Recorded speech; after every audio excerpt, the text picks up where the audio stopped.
Hello, my name is Camilo and this is Swiss Dynamics. This is probably the most exciting video I have finished this year. My first rocket launch. Warning, I asked the property owner for launch permission and have read and understood local airspace laws and kept safety measurements and instructions by the manufacturer of the used rocket motor. After testing and prototyping this year, I was determined to launch my first model rocket. Since I'm still attending school and now my final 2 semesters have begun, I will only have time for school. New rocket launches will be better saved for later, after I graduate and become an electrical engineer. Now is my time to finish school, so videos will be paused. I have skipped a lot of unedited videos like my self-made motor tests. I wanted to launch a rocket before the end of this year. So, anyways, here are my thoughts and the short story of making and launching my first rocket. This video is split in chapters. Chapter 1, Launchpad and Launchrail. Chapter 2, The Rocket. Chapter 3, All the Problems. Chapter 4, The Launch Review. Chapter 1, Launchpad and Launchrail. Here is my garbage launchpad. It isn't pretty, but it works, and that's what matters. I welded this whole contraption from 3mm thick steel sheets I got for free from my classmates, so thank you to those people who donated every piece of steel that made it possible to make this video and make me do all this. Anyways, I got my first problem, heat deformation. Either my welding process was wrong or just the settings on the MIG welding machine, but I suspect my welding skills are down straight horrible. I finished this launch pad about a year ago. Here I just drilled this hole to mount the launch rail. Now I can launch anything to about 80mm in diameter. The launch rail was made with my grandfather, who had the brilliant idea to make this setup adjustable. So we cut the launch rail that was 1 meter long in two pieces. As you can see, it's made from 8mm aluminum rod from the hardware store. Now we have two parts measuring 40 and the other 60 centimeters in length. Threads were machined on my grandfather's turntable. We pressed threads also in each rod and the launch table. Also a docking part was placed where I could screw either or both launch rails together on the launch pad. Now the launch pad can be adjusted for any kind of rocket in size I currently have or think of. Chapter 2, The Rocket. Short story in between. I scrubbed the launch date 2 times. Last year I just gave up since I believed it wouldn't even fly. Since my homemade motors are still too weak and don't make any significant thrust. I designed, built, calculated, and simulated for 5 days. Many days ended with me going to bed late at night or sometimes at the next day. Anyways, I worked the first 2 days thinking I was done, and I was ready to launch on the same day. I had wasted time in the end building 3 cherry rocket motors that were never used in this launch. A video on these motors with actual thrust measurements will show up in the near future. The motor case for these cherry motors had the wrong fin size and was way too heavy. In total, the best rocket weighed about 80 grams with 50 grams thrust peak for a split second. I totally was disappointed on the third day. So I switched everything up and started from scratch with off-the-shelf motors. I printed all the new and flown parts on my Prusa Mini from Prusa PLA Galaxy Black. The heaviest part was the motor casing, so I had to shift the center of mass. My center of pressure was just simulated, which in my opinion at the time was enough, but it would have been a good opportunity to calculate by hand and learn more. For this part, I watched a lot from these fellow rocketeers on YouTube. Mike Thompson and the experienced ex-NASA engineer from Lab Rat Scientific. These videos are really worth a look and I extremely recommend checking their channels out. Now I had bought these ST's motors over a year ago in a model shop and determined them worthless since they were out of date, to be exact, over 7 years old. On the motor it says used by 28th of August and no year, but on the box it labeled a copyright year from 2013. And to be honest, I was skeptical at the time and the week I was designing a rocket with a motor out of date. I'm still surprised why it worked. I was assuming that the motor was filled with ammonium perchlorate and thus hygroscopic and no good. I now assume it's good old black powder from the many sparks and smoke that you'll see in a minute. I launched on the 23rd of December 2020 at 2 p.m. approximately. In Austria, this was the day before Christmas, and that meant my last chance to launch anything since a lockdown has been announced by the government for the 26th of December 2020. The launch site has been chosen a month ago and everything was planned. Now to the problem chapter. Chapter 3. All the problems. As for any educational engineering project, at some point you are bound to run in a few problems. For rocketry, this is no exception. Many problems can occur during, before, and after construction. Like many said, to launch a rocket, 1,000 things can go wrong, but only one thing is enough to mess everything up, leaving you with less than one good thing, that is, a successful launch. But hear me out on this one. I had limited time and I was in a hurry every day, so I had to focus on the most important stuff. For example, let's list all the most important stuff you have to have for a successful launch: a working launch pad, a working rocket body, a reliable rocket motor, a reliable ignition system, some place to safely launch a rocket from, safety measurements, right weather conditions for a flight, and according to r/rocketry, the full knowledge of Richard Naka's experimental rocketry website. Check this website out in all seriousness. It's a wiki for all things rocketry and high power rocketry.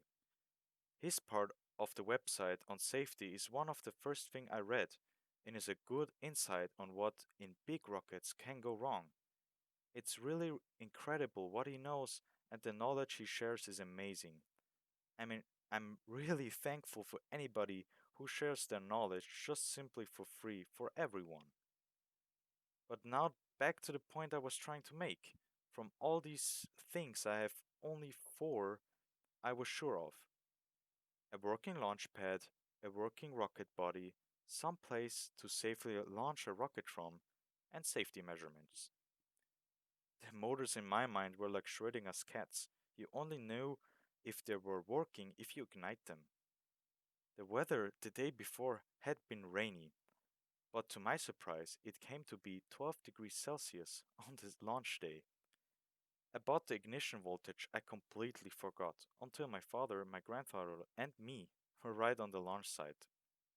I'm still embarrassed, but I was aware of the issue about 2 weeks prior. I forgot why I didn't do something about it. Thankfully, my grandfather had a 12-volt lithium ion battery for this occasion. Sadly, it still didn't work. The battery was fully charged the day before and was useless. This brings me to my last chapter. Chapter 4: Launch Review. My grandfather fixed the rocket's launch log by adding additional stiff copper wire rings. I don't know why me at 11 p.m. thought one ring was enough. Maybe I was just lazy or really tired.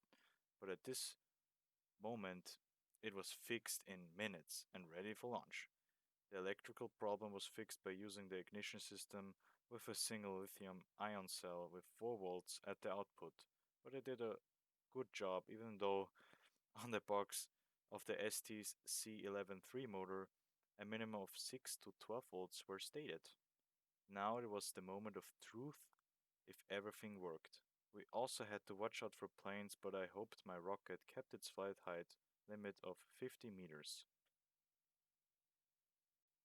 I should have probably left this in the rocketry build part, but I have simulated in OpenRocket all the possible launches. So in Austria, the flight height limit is 150 meters, with a flight approval from the property owner. Over that limit, you need a pricey flight approval from the Flight Safety Agency in Austria, and that's is what I want to prevent. So what so with that in mind, how do I fix these problems with my motor casing too heavy and my flight limit for a launch too low?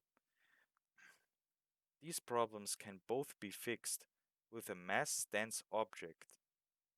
So by increasing the total mass of the rocket, then this decreases the apogee of my flight path and at the same time shifts the center of mass to the front of the rocket, making the rocket more stable in theory. Now let's see how it really performed. On the launchpad was Cherry Rak1. I gave it its name by the Cherry rocket motors that I built when I started this channel. The white rocket, as we called it, was 270 grams heavy, 81 centimeters approximately long, and had the advantage of having a paint coat from the start. I designed the fin can to print with a thread so I can load up motors quickly again and again, but for this launch I knew it's going to be one shot only since I wasn't expecting any survival of this rocket. Bereit?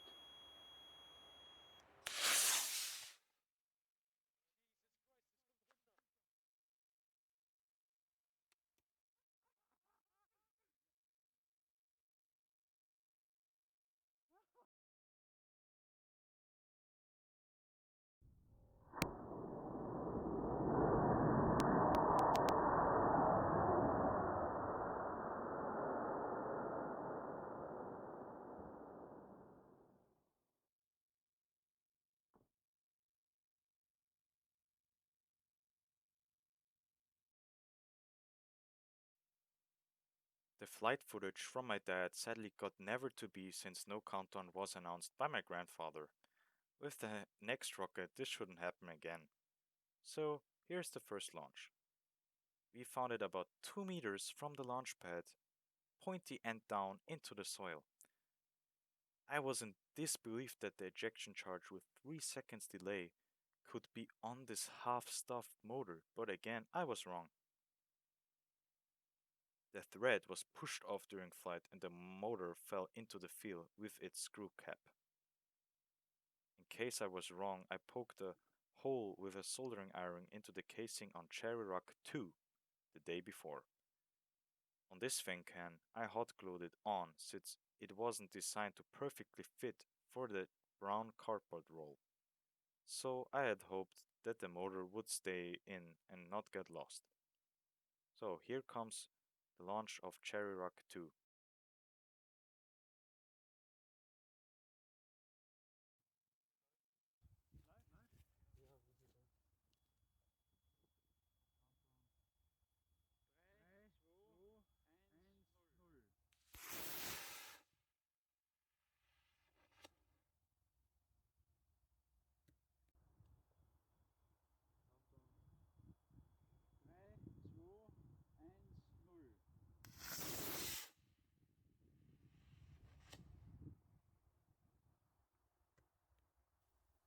This time we had the countdown and we had all the flight footage from my dad.